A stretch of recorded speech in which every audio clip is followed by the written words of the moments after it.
Tonight on CTV News at 6. Hit hard by tariffs.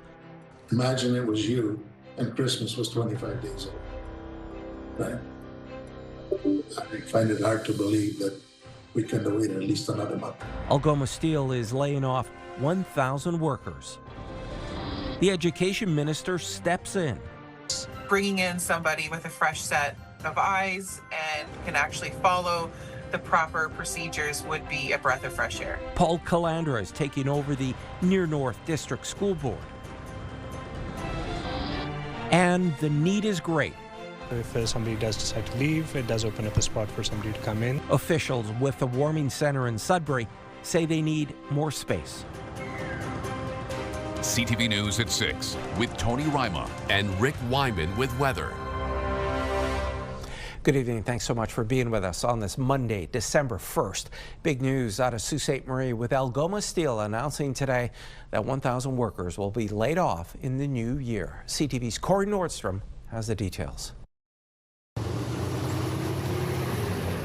Algoma Steel officials are citing impacts from tariffs as the reason behind the layoff notices that were sent to 1,000 employees to begin the work week. Those workers will be without a job March 23rd of next year. Imagine it was you and Christmas was 25 days old, right?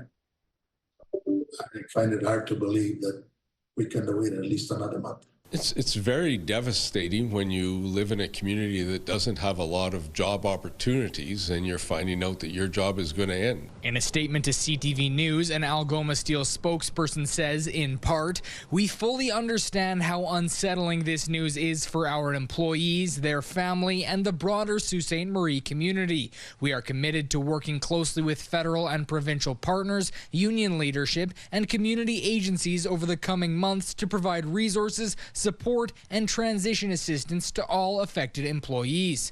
The Sault's mayor says now is the time for action on local projects like building a deep sea port that could employ many of the soon-to-be laid-off workers. We're going to make sure that those files are in front of the Premier's office, in front of the Prime Minister's office, so that the attention that they deserve is going to be given to them. The Liberals keep saying how much they're going to support the Canadian steel industry. I think now is a real good opportunity for them to show us what they're going to do and how they're going to keep the steel industry in Canada strong. With today's layoff announcement, Slater expects the government will now approve funding for retraining programs for these workers. He hopes to have an action center set up in the city by the end of January to support those soon to be laid off. Corey Nordstrom, CTV News, Sault Ste. Marie. And the company adding tariffs changed the steelmaking landscape. As a result of these pressures, Algoma has been forced to conclude its long history as an integrated steel manufacturer and close its blast furnace and coke making operations in early 2026. Algoma will transition to electric arc furnace steelmaking at that time, a year earlier than previously anticipated or planned.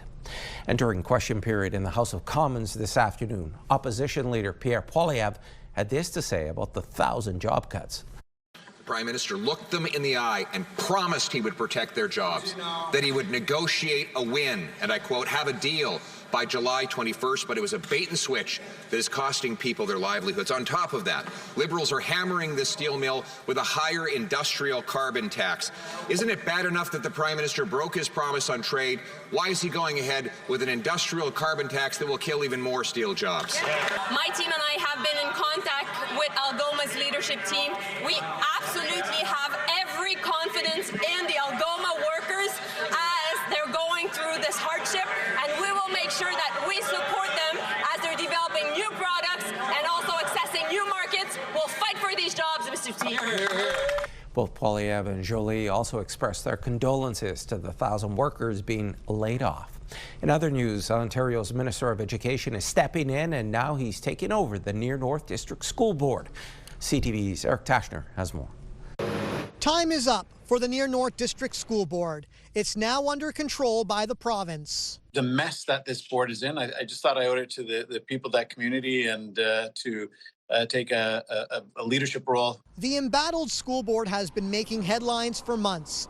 A ministry review cited the divided and inexperienced school board for its lack of communication to parents after the $58 million Parry Sound mega school wouldn't be ready by September, its deep-rooted dysfunction, its absence of leadership, and unprofessional conduct of Director of Education Craig Miles. Bringing in somebody with a fresh set of eyes and can actually follow the proper procedures would be a breath of fresh air. Elementary school students had to start the year at another school, while high school students switched to remote learning and are now being taught in a half-demolished school. With the Near North District School Board specifically, yes, intervention needed to happen.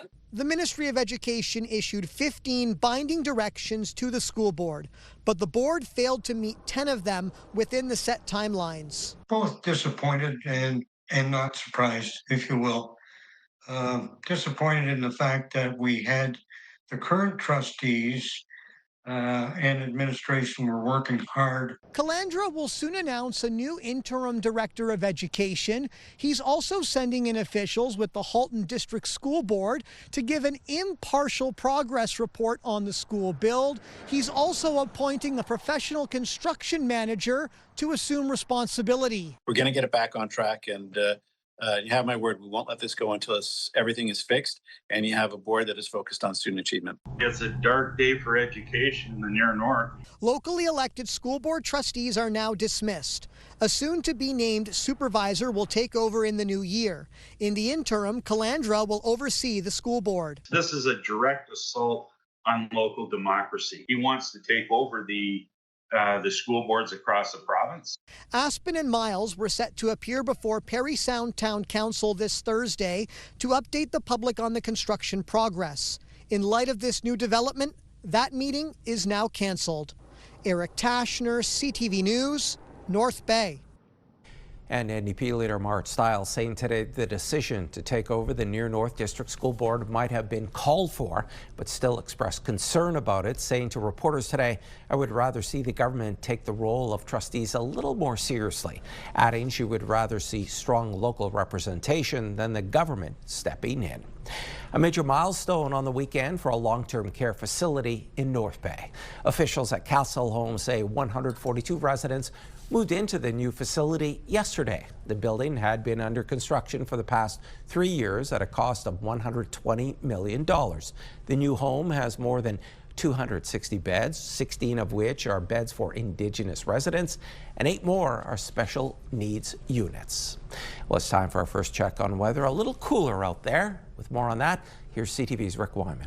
No, Tony, a little colder these days in northeastern Ontario. It is December 1st. We've got squalls and flurries, as you can see in some sections. That's our weather story for this evening, so expect some overnight accumulation. Our systems map courtesy of CAA, and again, you can see that system kind of hedging its way through the northeast. We've got periods of snow coming up on Wednesday, but some squalls and flurries overnight, which should make for a rather interesting morning because obviously you're going to have to get up early in some sections and clear the snow. We'll have some details coming up a little bit later on. Tony?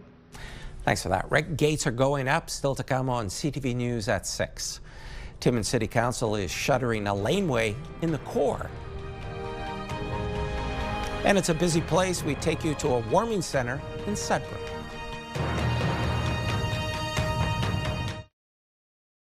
When you see it happen, send it to CTV News. Text 10400 from your screen to ours. Text 10400. Officials at the City of Greater Sudbury failed to convince a provincial arbitrator to end the practice of awarding the city's 142 staff who work at the fire department the same pay as city police. As a result, first-class firefighter wages will increase from over $110,000 they were paid as of January 1st, 2024 to $119,000 as of January 1st, 2026. In his decision, arbitrator Matthew Wilson wrote that police and fire pay rates have been linked in Sudbury since at least 2004. While in some years firefighters made more and vice versa, since 2020 the differences have been less than $300 per year. This is standard collective bargaining that we do with our fire association in particular. Our fire services, just like police, don't have the right to strike because they're an essential service. So at times we end up going to interest arbitration to get a resolution on some of the areas we don't agree on. In this case, we received a decision, and some of the positions that we put forward were successful and others were not, which again is pretty normal. And frankly, at this point, we're just glad to have a decision and we're able to move forward. Lechterman adds that one of the wins that the city wants to highlight is moving the arbitrator to its position in the areas of calculating and payout of overtime hours. She says this has been a concern of councils for years and will ultimately save taxpayers money. Timmins City Council has decided to close one of the laneways in the downtown. Over the years, it's posed a safety concern to business owners and the public. CTV's Lydia Chubak has more. This laneway that runs parallel to 3rd Avenue between Spruce Street South and Pine Street South will soon be a gated area. I spent 6 years trying to make that a better place. Timmins councillor Corey Robbins says efforts to make the laneway safe have all been exhausted, and gating it is what he and business owners want. Over time and talking to people, I realized that the issue is more than just the people down there. And I shifted my focus from taking something away from someone to giving it to somebody else.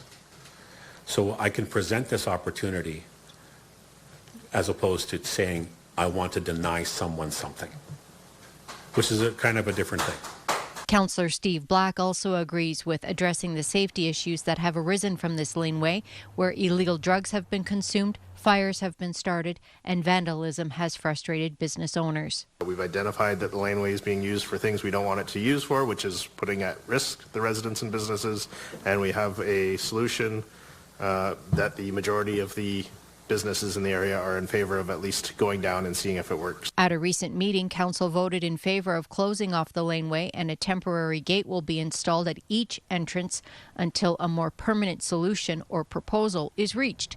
Councillor Bill Gazdanovich is the only member of council who does not support closing the laneway. It's all walls on both sides.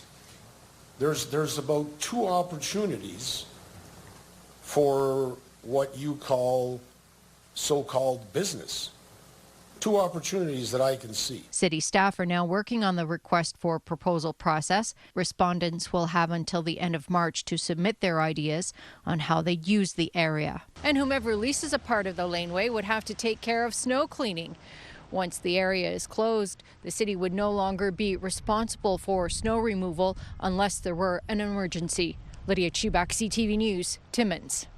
It's been 1 month since the City of Greater Sudbury centralized services at Energy Court, where a nonprofit operates a 24-hour warming center. We get an update from CTV's Angela Gemmell. I think the main hope is that it's not a very cold winter. The Go Give project operates this warming center 24 hours a day, serving between 100 to 150 people daily. So we do have a significant chunk that does visit the center, but again, not everybody frequents Energy Court by itself. There could be various reasons for that. But whoever is in the vicinity, they have been accessing the center and have been utilizing the services. They're usually at capacity each night. A challenge Farouk expects will continue throughout the winter. If somebody does decide to leave, it does open up a spot for somebody to come in. And then depending on the nights, we do offer hand warmers and things like that at the door as well. So while people are waiting, they're not just out in the elements by themselves. The warming center also includes space for more centralized social service supports, where individuals connect with client navigators on needs like housing, food programs, or mental health supports. Given it's only been a month since the changes, the city says right now it's monitoring feedback and activities at Energy Court. And we'll look at changes to programming or supports as needed. There are some challenges certainly as individuals are grouped together, and we're looking at just ways in which we can support them. There's a meeting later this week between the city and Go Give to discuss how they can better serve the individuals living in the nearby encampment. One of the challenges Farouk says has cropped up over the past month is the need for more supplies at the warming center. He says donations of coffee, bread, prepackaged snacks, hand warmers, and emergency blankets are always welcome. Angela Gemmell, CTV News, Sudbury. A new report released today shows food bank use in Ontario is at an all-time high and could put more pressure on services which are already struggling. More than 1 million people across the province used a food bank in the past year. In all, there were more than 8.7 million visits, and 1 in 4 visitors was employed. The report warns of a ripple effect. With so many people relying on food banks, the province should expect to see a rise in homelessness, extensive pressure on healthcare, and additional community insecurity. The Sault Ste. Marie Public Library is bringing back a popular seasonal initiative to combat the cold and help the city's most vulnerable. The 4th annual Giving Tree program is now underway, offering free winter accessories like hats, gloves, and scarves to anyone in the community who needs them. The community is welcome to donate new or gently used items to help fill the tree. The accessories are available at both the main and North Branch locations. The library takes in a lot of people because we have a lot of free programs. It's people that don't necessarily come from a higher income family. So there is a need in a lot of cases for people to have warm mitts, warm coats, hats.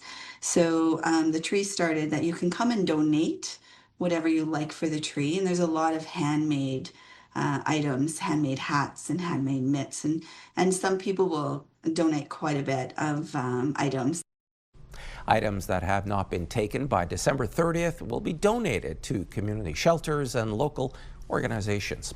Grocery chain Metro is providing non-perishable breakfast to 5 schools in Ontario for the holiday break, and 2 of the schools are in Sudbury. These bagged breakfasts will allow all students at Lansdowne Public School and Princess Anne School to have access to free, healthy breakfasts. The bags will ensure that kids have access to a quick meal when not attending school. Community members, our families are always grateful for the Breakfast Club program and the snack programs that is offered at the Rainbow District schools. And so this is just a great way to continue that. So we're very thankful for Metro for allowing that to happen.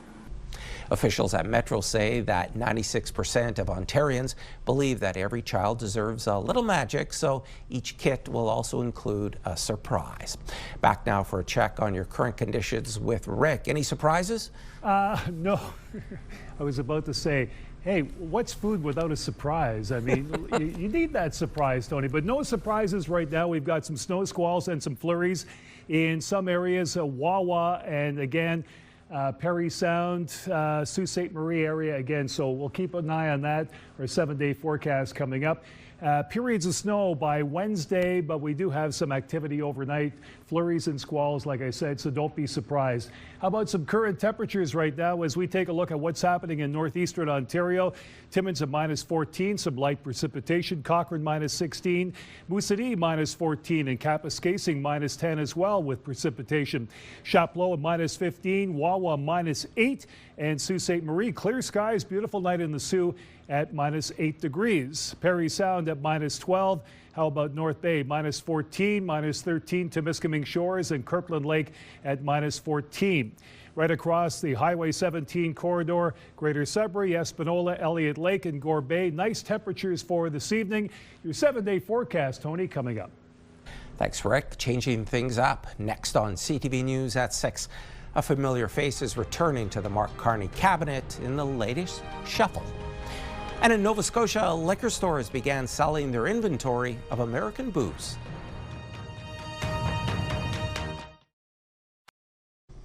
Prime Minister Mark Carney did a small shuffle to his cabinet today after Stephen Guilbeault resigned last week over a disagreement in climate policy.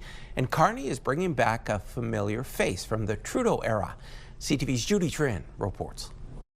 The Prime Minister has decided to divide Stephen Guilbeault's previous responsibilities between 3 ministers. The biggest surprise was the return of a new old face. Mark Miller is returning to the inner circle after being dropped from cabinet after Mark Carney's election. Miller was a loyal supporter of Justin Trudeau, but has now been appointed Minister of Canadian Culture and Identity, as well as the minister responsible for official languages. It feels great. I am a guy that likes to be busy.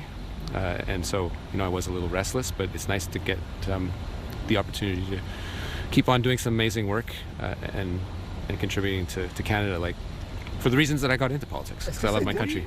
Current Minister for Transformation of the Public Service and Procurement, Joel Lightbound, takes on the additional role of Quebec Lieutenant. Here's what he said after he was sworn in. I'll just say that I'm honored by the trust bestowed on me by the Prime Minister. It's an important role in federal politics and in Quebec politics, and I look forward to getting to it. Also, the current Minister of the Environment and Climate Change, Julie DeBrusen, takes on the additional role of Minister for Nature. She takes on responsibility for national parks.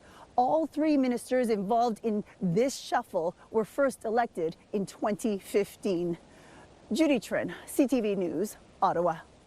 Corrections Canada has disciplined 400 employees and fired 12 of them for misconduct and wrongdoing.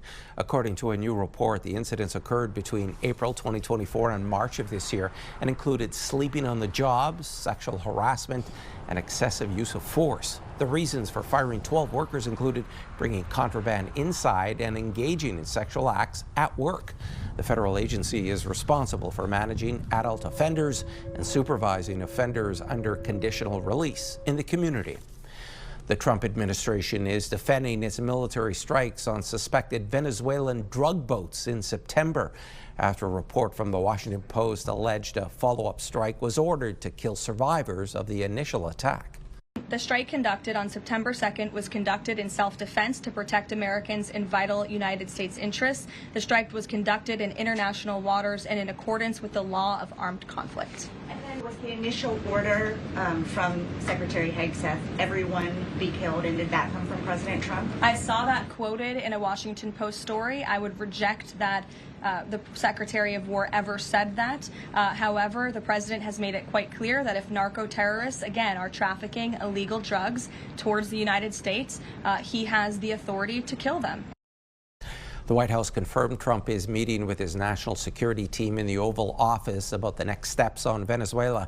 Trump previously confirmed he spoke with Venezuela's president over the phone, but would not give details on what they discussed. And there's more news still ahead, but first, here's your full weather forecast with Rick. But before we get into that, Tony, had my parents stayed in Venezuela, I'd be Venezuelan today doing this weather forecast in Espanol. How about that? Now you know.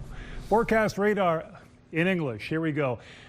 Some precipitation moving through the northeast, and of course we'll have some periods of snow, some squalls and flurries.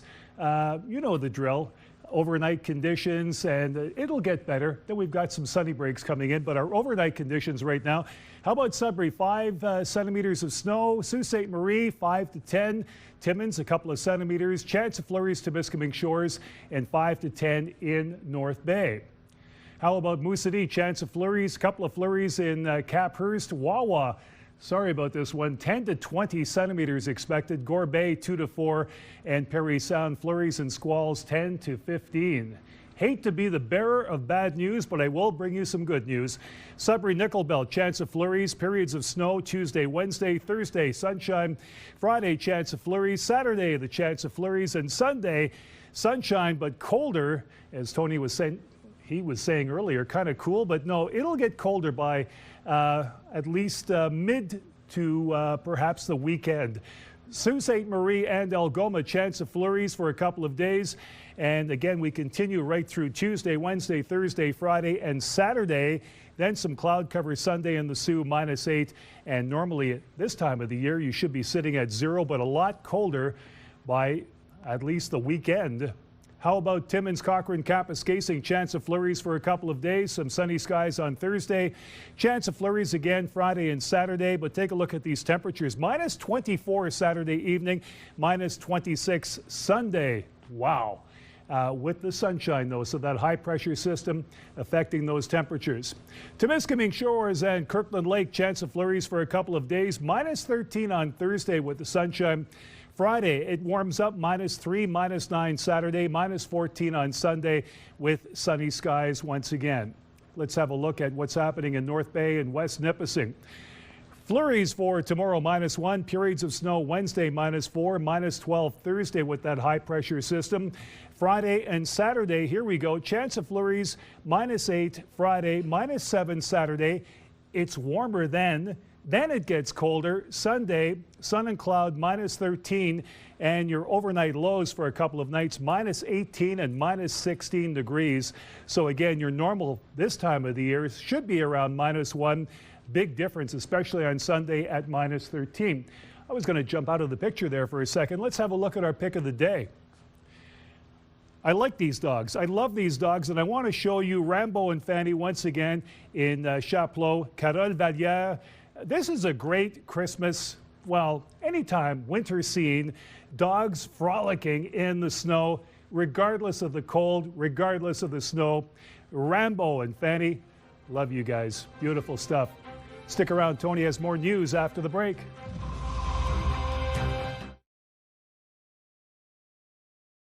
Your passport is an important document and it must be kept in excellent condition when you're traveling. A woman found that out the hard way after she was refused entry to Costa Rica due to her passport being damaged. CTV's Pat Foran has details. I think we caught somebody at the table that had a bad day and wanted to prove something. Andy Field and Jason Tate of Georgetown went to Costa Rica in mid-November to celebrate an anniversary. Field says her puppy chewed the corner of her passport, but that she's used it to travel to other countries without issue. It's barely like this much off the corner of it. I tried to take it to Service Canada, and they actually told me it wasn't damaged enough to be replaced. So I've had it for 5 years. We've traveled to 7 different countries with it. But when she landed at the Liberia airport in Costa Rica, a staff member said her passport was too damaged to enter the country. She was held in detention for 24 hours and told she would have to fly home. He was allowed in the country. I was not. So he was actually escorted to the exit and told to figure it out.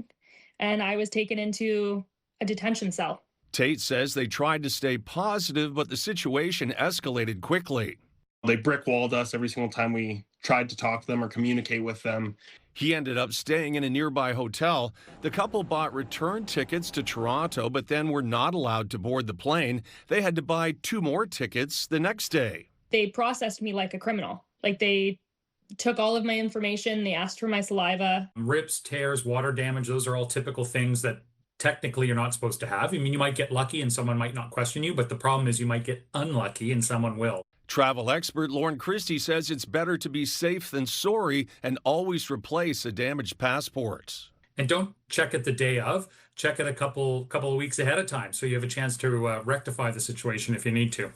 The couple planned to spend about $2,000 but had to pay about $8,000 for the last-minute flights and other expenses.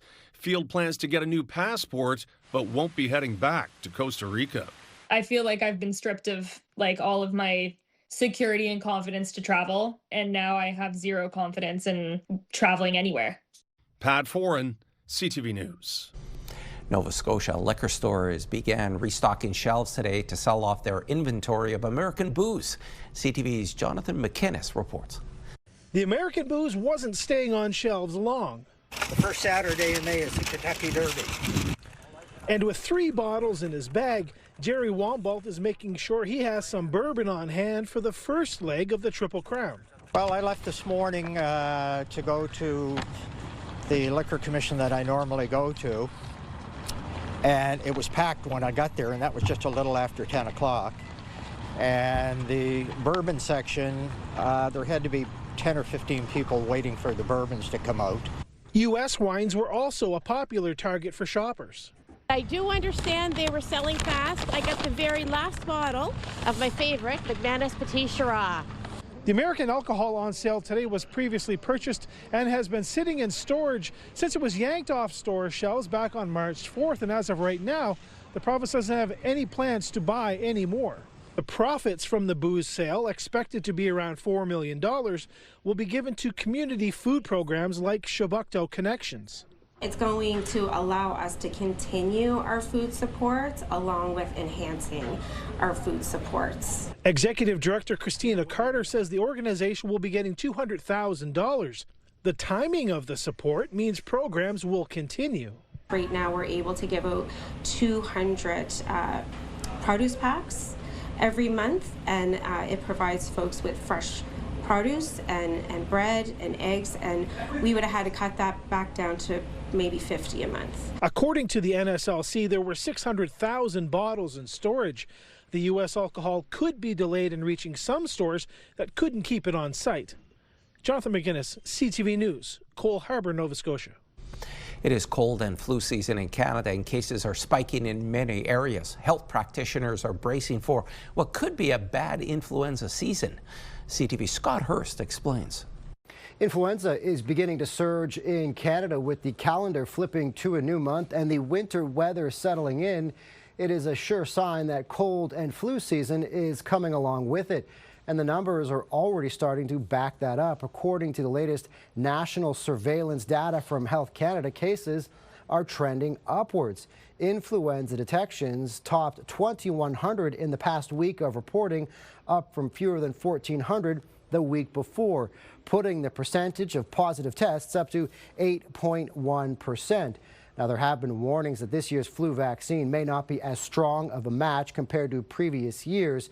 The current vaccine does, in fact, target some of the strains circulating in Canada, but the World Health Organization has reported recent changes and mutations to the H3N2 strain, and that is why there is a mismatch in at least one of the strains targeted by the vaccine.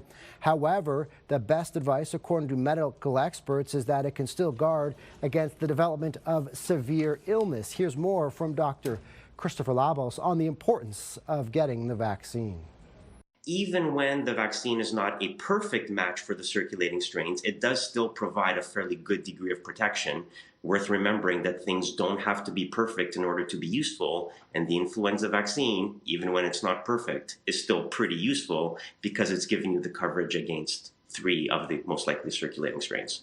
The warning of a potentially bad flu year has hospital staff bracing for what could be an intense influenza season.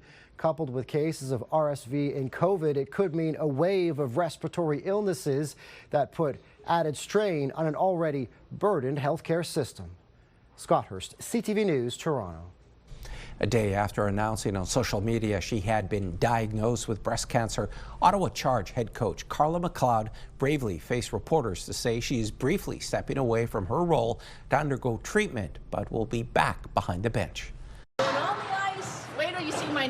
Just like she always has, Carla McLeod takes to the ice to lead the Ottawa Charge. But this practice comes a day after revealing deeply personal news. At the end of the day, anytime you have to speak the words that, I have breast cancer, I have cancer, it's challenging. McLeod sharing her breast cancer diagnosis in a team meeting on Sunday before announcing the news on social media. The narrative around breast cancer is twofold. One, it has to be within the family. I have no family history.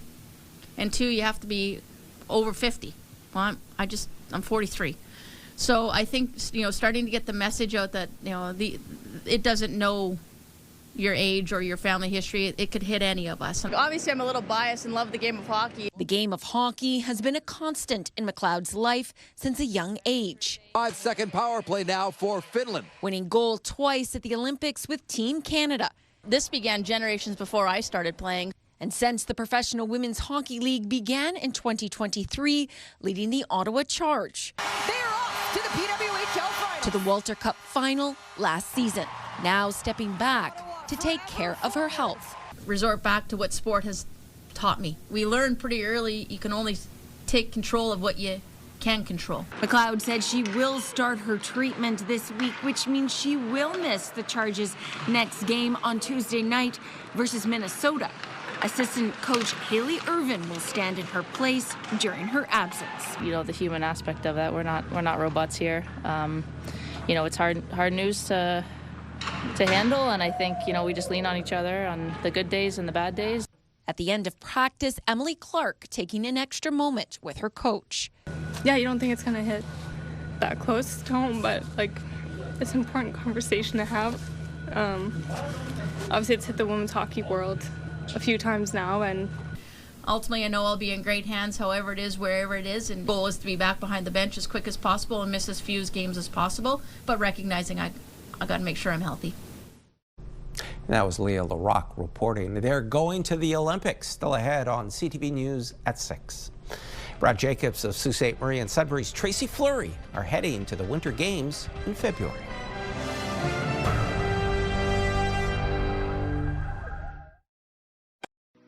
Clothing consideration provided by Fashion Fair. Beautiful clothing for today's woman, where quality makes the difference. A Sudbury couple has turned its yard into a festive wonderland for a good cause, helping fill the shelves of the local food bank. This is Sylvie and Daniel Choquette's display at 1199 Dollard Street in New Sudbury, which they call the Candy Cane Festival.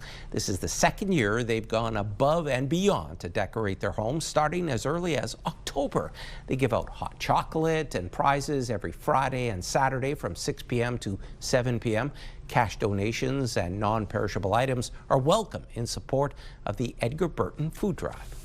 It's actually my husband who wanted to take over because the Rock Festival of Lights ended last year and we were kind of bummed out that they weren't doing it anymore. So he started last year doing a small food drive, and then this year we just kind of did it bigger. We started off with both illuminations with the lights on the house, and then we just kind of grew from there. It's just basically just doing something good of the kindness of our hearts, and yeah, doing something fun and basically everybody can enjoy, and yeah, get the whole community involved and get the young members also donating as well, get them involved as well. Oh, I just think it's amazing. It's absolutely beautiful. They've put a lot of work into this and I've witnessed it. It's a wonderful thing that, you know, the community gets together and supports others, you know, especially, like I said, at this time. It's just a wonderful, the atmosphere is great. It's fun to see the lights and the decorations and everything like that. So, yeah, I love that it's on my street. And another event collecting food bank donations is Light Up Rotary Park at Sudbury's Adnac Ski Hill. There will be a mini holiday market, free s'mores and hot chocolate, and of course Santa will be paying a visit. It will be happening from 5 to 9 tomorrow night. The holiday season is here, bringing joy, gifts, and of course countless lights and decorations. But experts say what should be a time of cheer can turn dangerous if electrical safety is overlooked. The Electrical Safety Authority, which promotes electrical safety to the public in Ontario, says its recent report shows that 94% of product-related electrical incidents involve products that were not approved, leading to electrical shocks or risk of fire. Representatives say this concern increases during the holidays with more gifts and decorations. The holidays, that's the time that people do get out their old lights, their old electrical decorations that have been in storage, possibly in your garage or in your basement for the last 11 months. So please check to make sure that the cords aren't frayed, that they're still in good condition. LaRose adds to look for a recognized Canadian certification mark on all electrical items and to never connect more than 3 strings of holiday lights together. The Canadian Olympic curling trials are now over in Halifax, and 2 Northerners are heading across the pond this winter.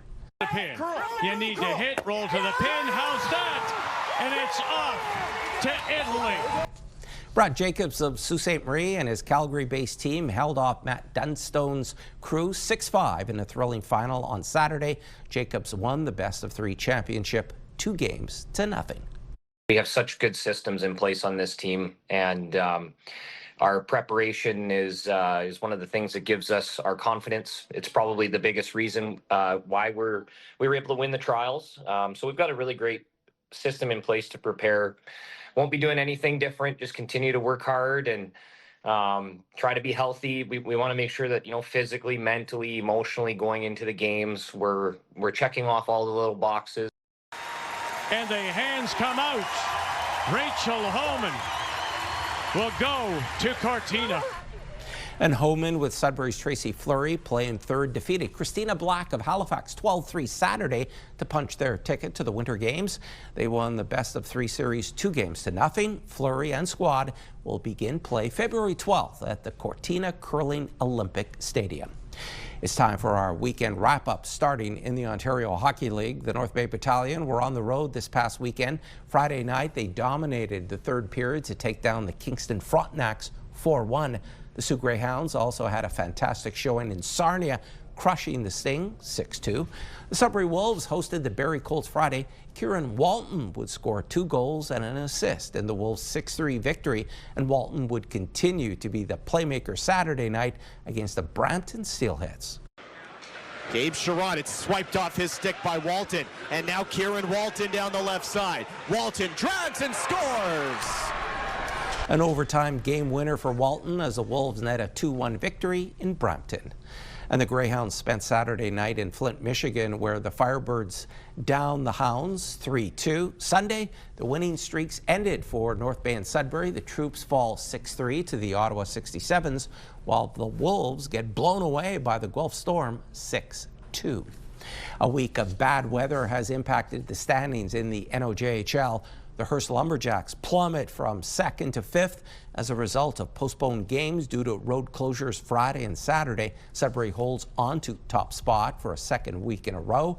The Blind River Beavers picked up a pair of wins over the weekend, moving them up the standings to tie the Sioux Eagles, who had a rare weekend off. For the first time, Yes Theatre in Sudbury is taking part in Giving Tuesday, and this year it is making the theatre more financially accessible for everyone. With $8,500 in donations, Yes is setting aside 600 seats for community groups and individuals to have separately priced tickets at the booth for their 2026 shows. We are profoundly locally driven, and it can't just be for those who could afford it. And because the theatre is a very expensive venture, right? Some of our large musicals cost upwards of $500,000 to produce. And we want to make sure that everyone can come here, can take in the magic of the theatre, have their lives changed, step outside of their busy or complicated lives for an afternoon or an evening, and be moved by the wonderful power of music and art and theatre. And that's what we want to make accessible and available. All donations to Yes Theatre are going to be matched by Laking Toyota up to $10,000. The shared goal of this initiative is $20,000. Entertainment news now. Here's David Daniel with tonight's Hollywood Report.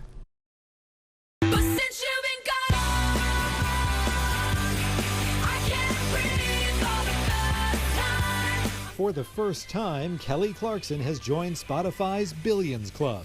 The singer's Grammy-winning 2004 hit Since You've Been Gone has topped 1 billion plays on the streaming service. Dame Judi Dench says her eye problems are growing worse. She told ITV, "I can't recognize anybody now. I can't see the television. I can't see to read." The Oscar-winning actress has been open about her age-related macular degeneration since 2012. Every place has their own unique Christmas experience, but there's no place like New York. Tree season Starts now. These 5 families dominate New York's Christmas tree business. The documentary The Merchants of Joy looks at their high-pressure holiday trade as the self-described frenemies work to help New Yorkers hang a shining star upon the highest bough. The Merchants of Joy is now streaming on Prime Video. In Christmas Hollywood, I'm David Daniel.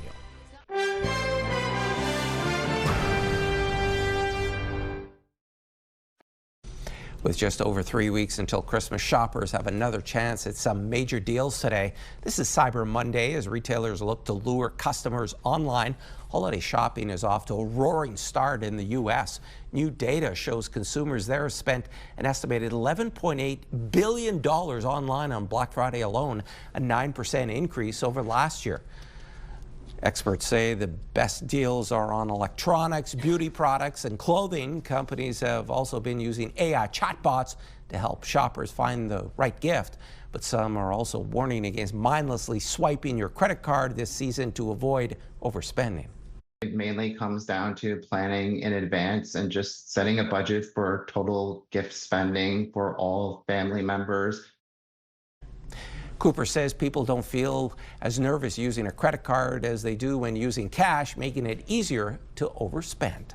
As we told you earlier, Algoma is laying off 1,000 people as the steelmaker grapples with the effects of those American tariffs. BNN Bloomberg's Marilla Fernandez has more. The announcement affects about 40% of the company's staff. Steel sales to the U.S. have plummeted since Washington put a 50% markup on Canadian steel. Algoma reported an almost $90 million expense related to tariffs in its third quarter. The company has been given an emergency loan of $500 million from the Ottawa and Ontario governments as it tries to find new markets for its product. Here are the closing numbers for the day. The Canadian dollar is down to 71.44. West Texas Intermediate crude is up to 59.32. Western Canadian Select is down today to 45.81. And the TSX shed 281 points ending the day at 31,101. Those are your business headlines. I'm Marilla Fernandez. Here are the current prices for some key commodities we watch. Gold up $14.29, closing the day at $42.33.52 US an ounce. Silver up $1.20 to end the day at $57.92. Copper down a penny to $5.04. A nickel up a nickel, ending the day at $6.67 US a pound. And Rick is back now for one last look at your Tuesday weather. Okay, let's have a gander now at what we can expect. We've got some flurries in the forecast in Greater Sudbury, -3. Chance of flurries in Timmins. Chance of flurries in Sault Ste. Marie as well. Moving on over to North Bay, -1, chance of flurries, and of course flurries off and on in some cases, depending where you are. Flurries and squalls, Parry Sound, 10 to 15 centimeters. Temiskaming Shores, -2, chance of flurries. Remember, squalls and flurries in some sectors of northeastern Ontario tonight. Tony, back to you. Thanks, Rick. Drive carefully out there. And finally this hour, the CPKC holiday train rolled into Sudbury last night. The holiday train supports food banks across the country while spreading some Christmas cheer. And check out all these incredible lights. The holiday train is in White River this evening. And folks, that's CTV News at 6. I'm Tony Ryma. Thanks so much for watching. More news comes your way at 11:30 with Ian Campbell. Good night.